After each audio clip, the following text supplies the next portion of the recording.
Salut tout le monde, j'espère, la caméra, j'espère que vous allez bien à mon retour sur cette chaîne après quasiment une semaine d'absence, je vous souhaite encore une fois, joyeux temps des fêtes, bonne année bientôt qui s'en vient, mais je pense qu'on va quand même être dû pour se faire une autre vidéo entre temps, fait qu'il n'y aura pas de problème, je vais essayer de reprendre le daily comme on faisait un petit peu avant.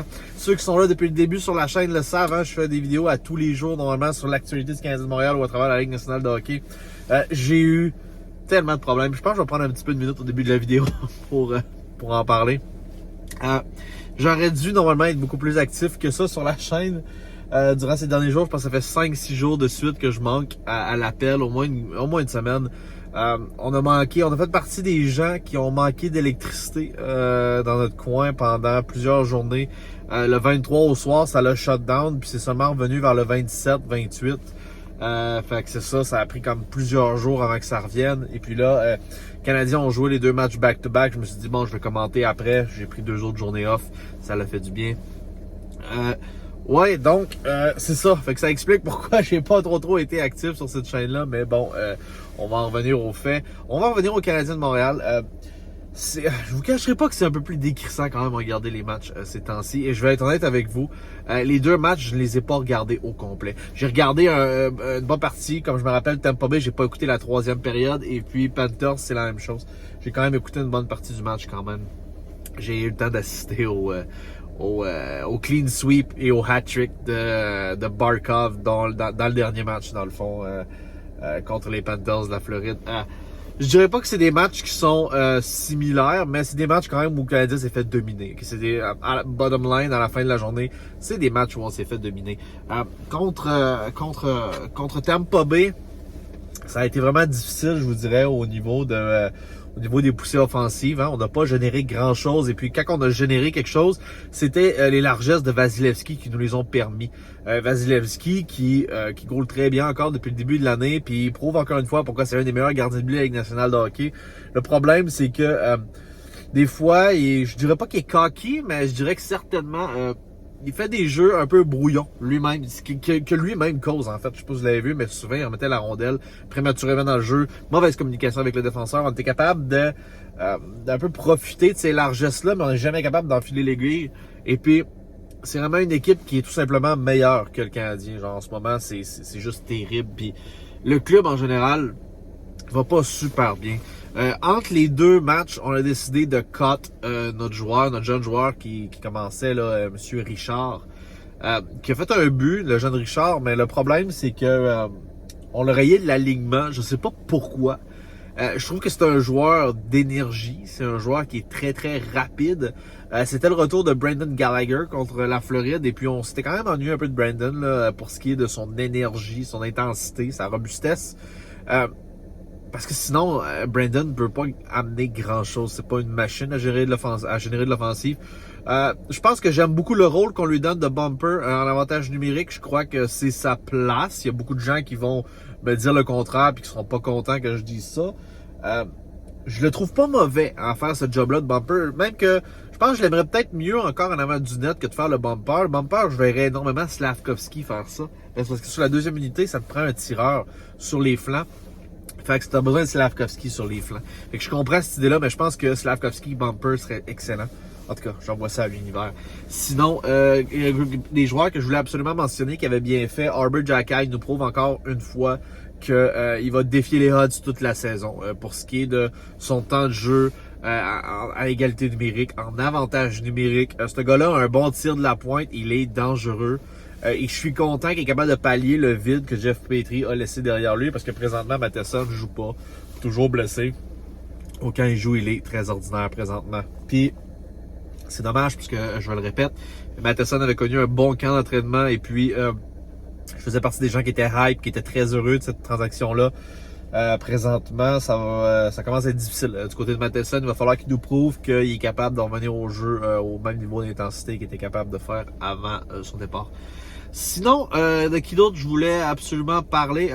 Ouais, je commence à être un petit peu inquiet. Je vous l'avais dit, hein, je pense que je n'avais parlé dans les vidéos avant que je m'en aille.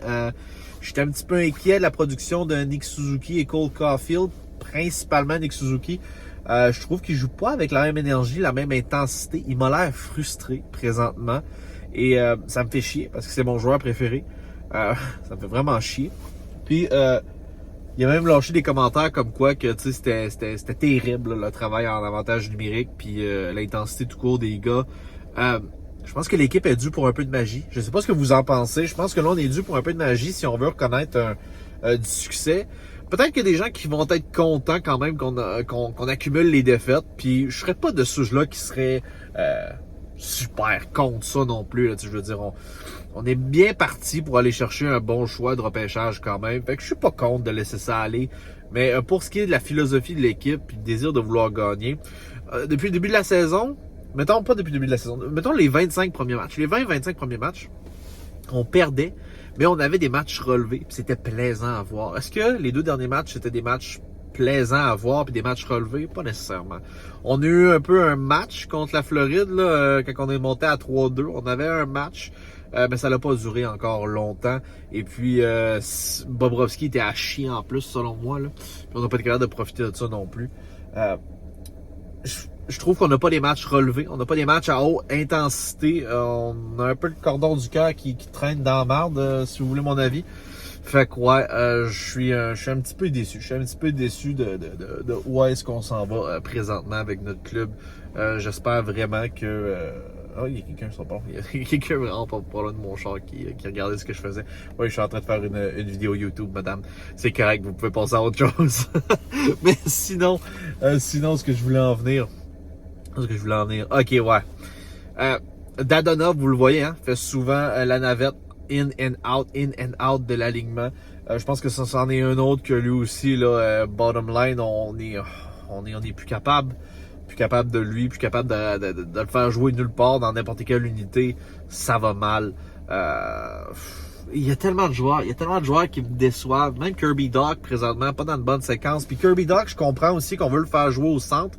Mais là, on l'a fait en jouer avec Caulfield et Suzuki parce que là, on se dit, regarde, il s'est passé quelque chose en début d'année avec ces gars-là, on va les remettre ensemble. Puis là, ça marche même plus, ça non plus. Fait que c'est là où on voit à quel point ça passe par Suzuki et Caulfield. Quand ces 2 gars-là, ça ne fonctionne pas. Tout le club ne fonctionne pas. Et puis, je pense que je vais refaire une vidéo un peu plus détaillée pour expliquer ça avec des statistiques. Mais présentement, quand ces 2 joueurs-là ne produisent pas ou ne font rien, ça coule l'équipe. Il se passe absolument rien avec le reste. Puis, il nous manque des bons joueurs de talent pour pouvoir pallier à ça, pour prendre la relève quand ces joueurs-là font rien, en fait. Puis, ce sera pas Josh Anderson qui va faire ça. C'est genre, Josh Anderson, pour moi, c'est l'exemple parfait du joueur. À quel point il y a plein d'aptitudes, il y a plein de belles aptitudes pour pouvoir être un bon joueur de hockey. Il y a un bon physique, il y a un bon tir. Il y a plein de choses qu'il fait super bien. Il est agressif, il y a tout. Sauf que lui aussi, tu vois vraiment que son potentiel hockey est très, très limité. Il peut pas...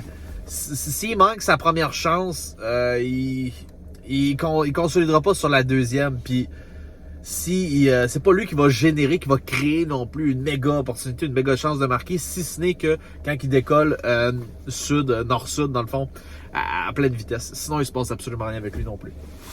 Il y aurait d'autres joueurs que... Oh! Excusez-moi, j'ai pogné la radio. Il y aurait plein d'autres joueurs que j'aimerais parler, mais je pense que ça va rapporter pas mal le tout. J'espère que vous avez passé de joyeuses fêtes, guys. Et si vous êtes nouveau, je vous invite à vous abonner. C'est le bouton rouge en bas de l'écran. C'est gratuit, ça fait plaisir. Je suis pas tout le temps en direct de mon véhicule, mais je vais l'être un petit peu plus ces temps-ci parce que j'ai un horaire qui est très, très chargé. Et je serai pas toujours à la maison, mais je vais quand même vous tenir au courant de ce qui se passe avec les Canadiens de Montréal et l'actualité de la Ligue nationale en général. Sur ce, ça me fait plaisir vraiment de retourner sur les vidéos quotidiennes. Je vous souhaite une excellente fin de journée. Peace out, guys.